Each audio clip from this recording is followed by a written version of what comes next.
Assalamualaikum warahmatullahi wabarakatuh. Perkenalkan, nama saya Sofiyadi Heri Susilo, NIM 05327847, WPJJ Jakarta, Prodi Sistem Informasi. Pada tugas ketiga ini saya akan mempresentasikan implementasi pemesanan bahan ajar untuk universitas terbuka menggunakan framework Vue.js dengan konsep view komponen dan template untuk membangun antarmuka dan alur interaktif dari aplikasi pemesanan bahan ajar SITTA untuk sistem kebutuhan proses pemanasan dan distribusi bahan ajar UT. Implementasi pada Vue.js itu yang pertama adalah penerapan sistem organisasi kode dengan Vue komponen dan template. Yang pertama di sini adalah implementasi pada indeks HTML, yaitu struktur aplikasi utama, file utama yang mendefinisikan struktur HTML aplikasi dan menginisiasi Vue instan.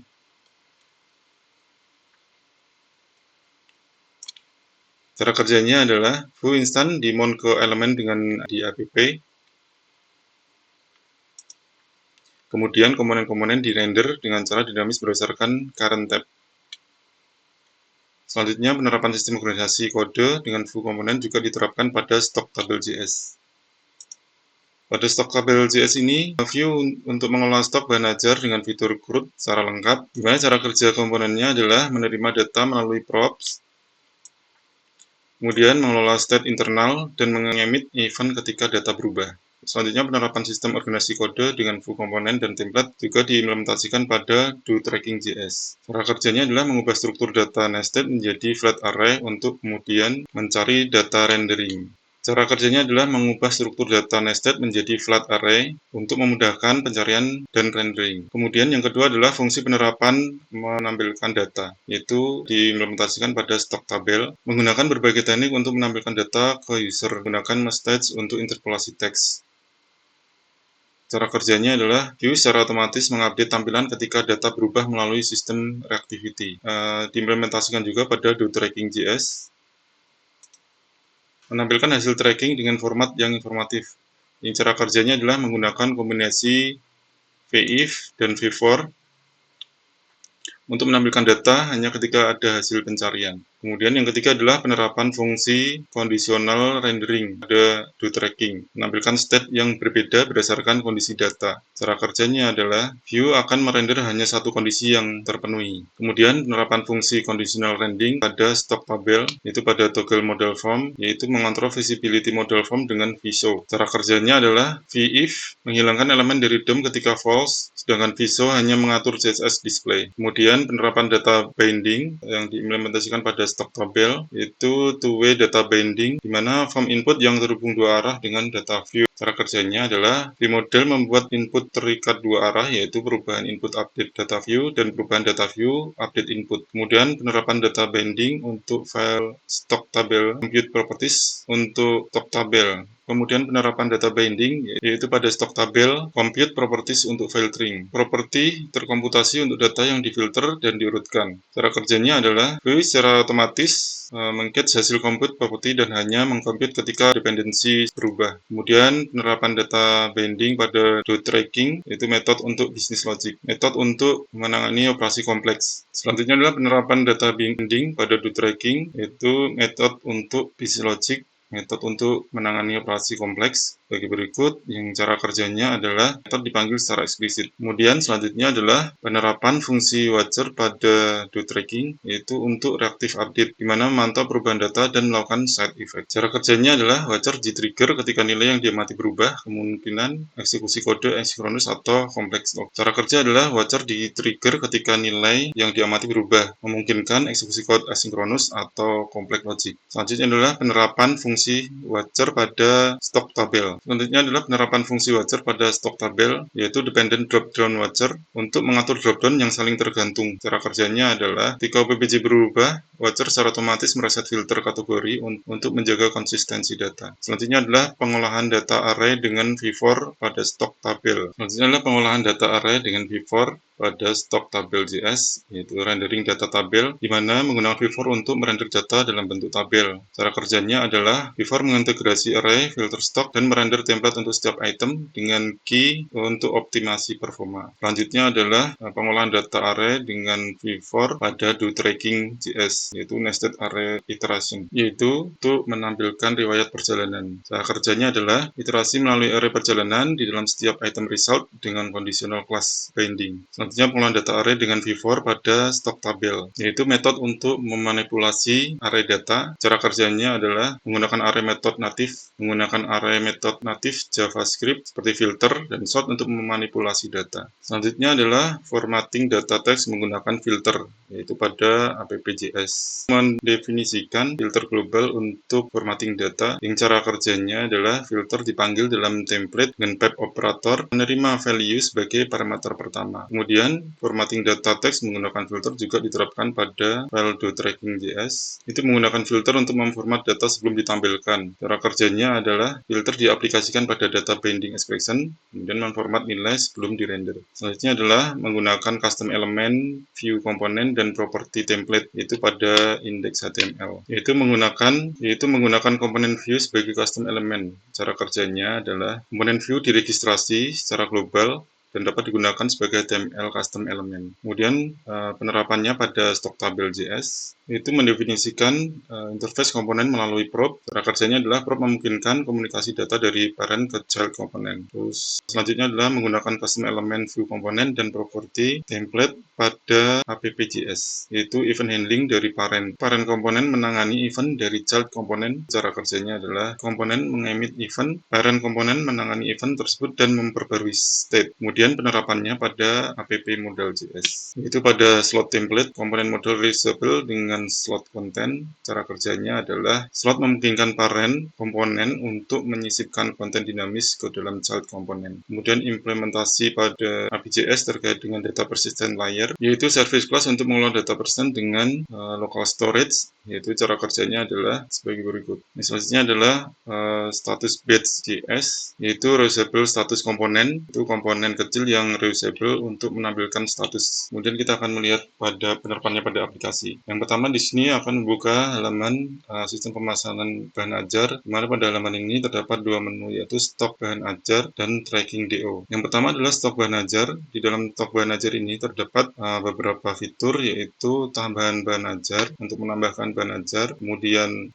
filtering, di mana filter ini apabila kita memilih salah satu UT daerah, misalkan seperti Jakarta, maka akan muncul kategori yang sesuai dengan UT daerahnya. Kemudian kita coba untuk UT Makassar, maka di sini akan juga muncul untuk kategori sesuai dengan UT daerah. Di sini juga ada pengurutan berdasarkan kode mata kuliah, jumlah stok, dan harga. Selain itu, kita juga bisa mereset filter tersebut menjadi kembali ke data yang semula. Selain itu, di sini juga ditampilkan data, di mana data tersebut kita bisa melakukan edit dan hapus. Kita akan mencoba menggunakan edit untuk merubah stok, sehingga akan mempengaruhi status, di mana ketika stoknya kosong, maka statusnya ada kosong. Ketika statusnya masih banyak, maka akan berstatus aman. Dan ketika sudah menipis, maka statusnya akan menipis. Kita akan mencoba untuk merubah salah satu stok yang sudah kosong menjadi aman.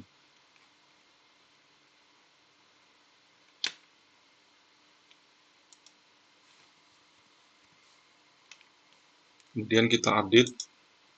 Ini muncul modal untuk melakukan data berhasil disimpan. Nah, di sini akan sudah berubah menjadi 8 dan dengan status aman. Kemudian kita akan berubah untuk yang pertama ini menjadi kosong. Kita merubah jumlah stok menjadi 0. Dan kita update. Oke. Nah, maka statusnya akan berubah menjadi kosong dan berwarna merah. Selanjutnya, kita akan memperlihatkan fungsi tambah bahan ajar. Sebelumnya di sini terdapat 4 bahan ajar. Kemudian kita akan mencoba menambahkan satu bahan ajar.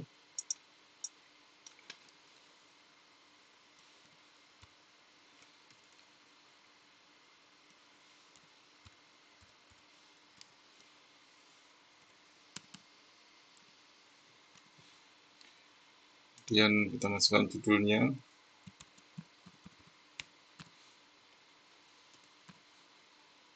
Dan kita pilih kategori. Kita pilih untuk wilayah daerah Jakarta, UT daerah Jakarta. Kemudian kita masukkan rak.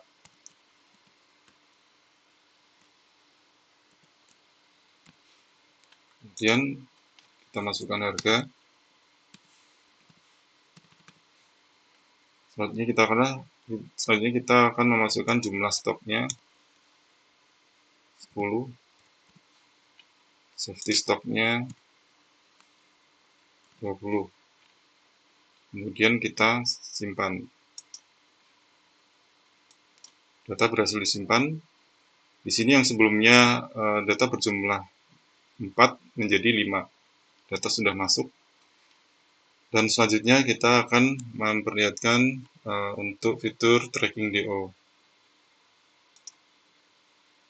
Di tracking DO ini terdapat dua menu, yaitu buat domain baru dan pencarian.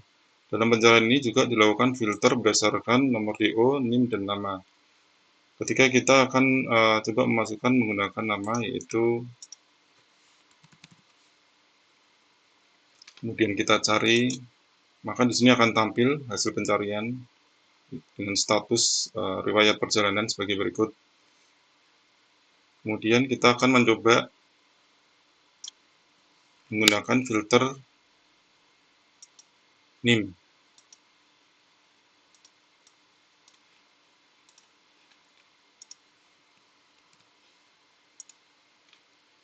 Dapat ditampilkan juga, dan kita akan mencoba menggunakan filter kode DO.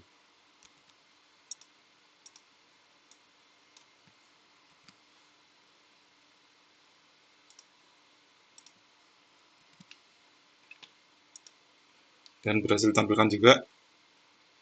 Kemudian kita akan melakukan simulasi untuk penambahan DO baru.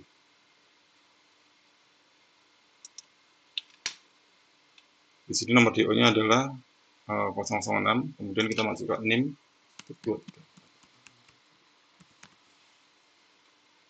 dan nama,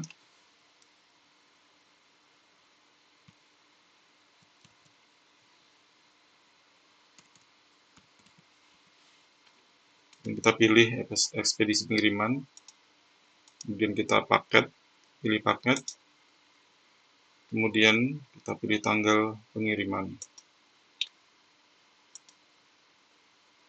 Kemudian muncul total harga di sini, dan selanjutnya kita buat DO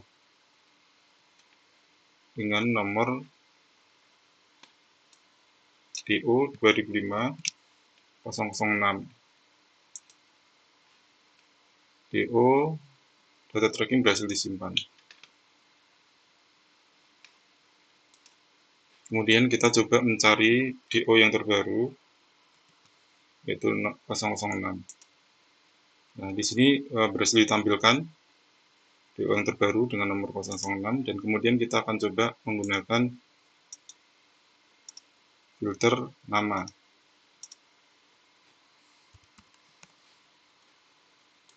Dan berhasil juga ditampilkan. Kemudian kita akan menggunakan filter NIM.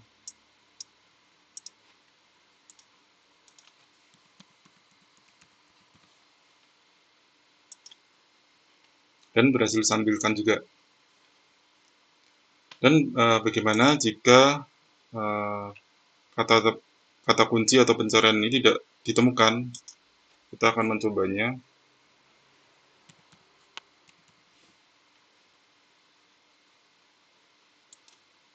Jika data tidak ditemukan, maka akan muncul pesan bahwa data tidak ditemukan.